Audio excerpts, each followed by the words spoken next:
ঢোলের বাজনার তালে তালে চট্টগ্রামের ঐতিহাসিক লালদিঘি ময়দানে প্রবেশ করছেন কুস্তিগিররা। ঐতিহ্যবাহী আব্দুল জব্বারের বলি খেলার ১১৫তম আসরে দেশের বিভিন্ন প্রান্ত থেকে ৮৪ জন বলি অংশ নিয়েছেন। তরুণ, যুবক, বৃদ্ধ সবাই এসেছেন এই খেলায় অংশ নিতে। আমরা নতুন প্রজন্মকে জানিয়ে দিতে চাচ্ছি যে এই খেলার মাধ্যমে আমরা আসলে মাথা নত করার মতো দেশের মানুষ না, মাথা নত করবো না। অপশক্তি যাতে আমাদেরকে পিছিয়ে নিতে না পারে, নবজাগরণ সামনের দিকে এগিয়ে যাবে, এই প্রত্যাশায় আমরা এই খেলায় অংশগ্রহণ করছি। এখানে খেলতেছি তৃতীয়বারের মতো, এখানে তৃতীয়বার খেলতে আসছি। সাথে আব্বা আছেন, উনি স্বাধীনতার আগের থেকে খেলতেছেন। সাথে বড় ভাইও আছেন, উনি 2008 সাল থেকে খেলতেছেন এখানে। এই খেলাটা বলি উৎসব, বলি খেলা হইলে মানুষ দৌড়ে। এটা বলি খেলা যদি আনন্দ না হইতো, মানুষ এতগুলো লোকজন মিলে দাঁড়া থাকতো না। বলি খেলা অনেক সুন্দর। আমি কৌশল দিয়ে মারিয়ে দিব, বলো না পাইলে কৌশল আছে না, একটা কলের কৌশল আছে না, ডোমা ভাঙ মারিয়ে দিব, টেট্রা কল লাগাই দিব, লেঙ্গা কল লাগাই দিব, আত কল আছে লাগাই দিব, বোর্ডগুলো কল আছে। চট্টগ্রামের ঐতিহ্যবাহী এই বলি খেলা দেখতে দুপুরের আগ থেকেই লালদিঘি ময়দানে ভিড় করেন হাজারো মানুষ। বেলা বাড়ার সাথে সাথে তাপদাহ উপেক্ষা করেই কানায় কানায় পূর্ণ হয় লালদিঘি ময়দান। তীব্র গরম আর প্রচণ্ড রোদেও তাদের অপেক্ষা বলিদের শারীরিক কসরত দেখার।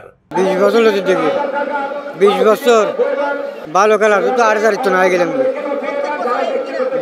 ভালো আছে তো আর চারিত্ব না গিয়ে খেলা চাইলাম, খেলা চাইলাম।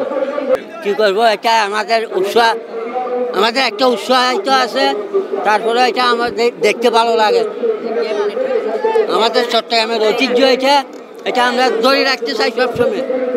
নতুন প্রজন্মের কাছেও জনপ্রিয় এই আব্দুল জব্বারের বলি খেলা।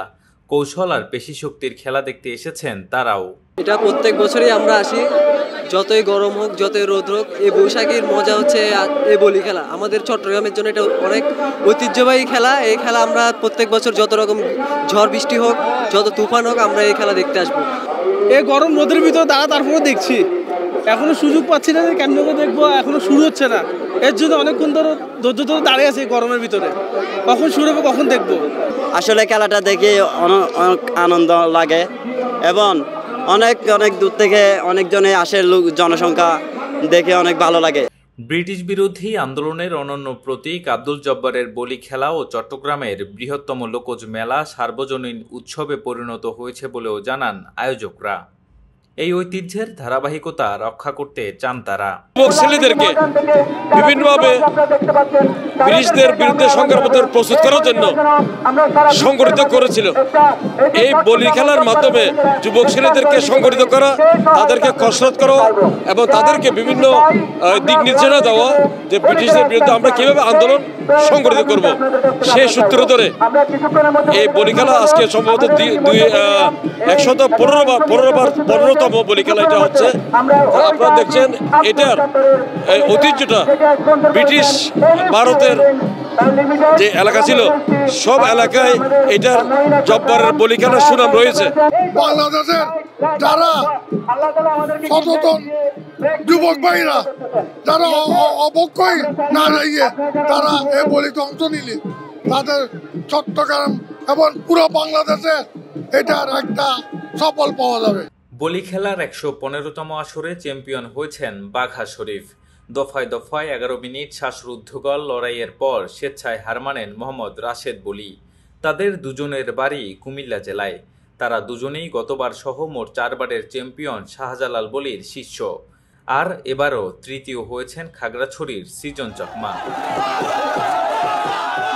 এর আগে বৃহস্পতিবার বিকেল ৪:১৫ দিকে বেলুন উড়িয়ে বলি খেলার ১১৫তম আসরের উদ্বোধন করেন অতিথিরা। ঐতিহ্যবাহী আব্দুল জব্বারের বলি খেলাকে ঘিরে লালদিঘি ও আশপাশের এলাকায় বসেছে ৩ দিনের বৈশাখী মেলা। Shahrukh Sayel, C voice 24, Chittagong.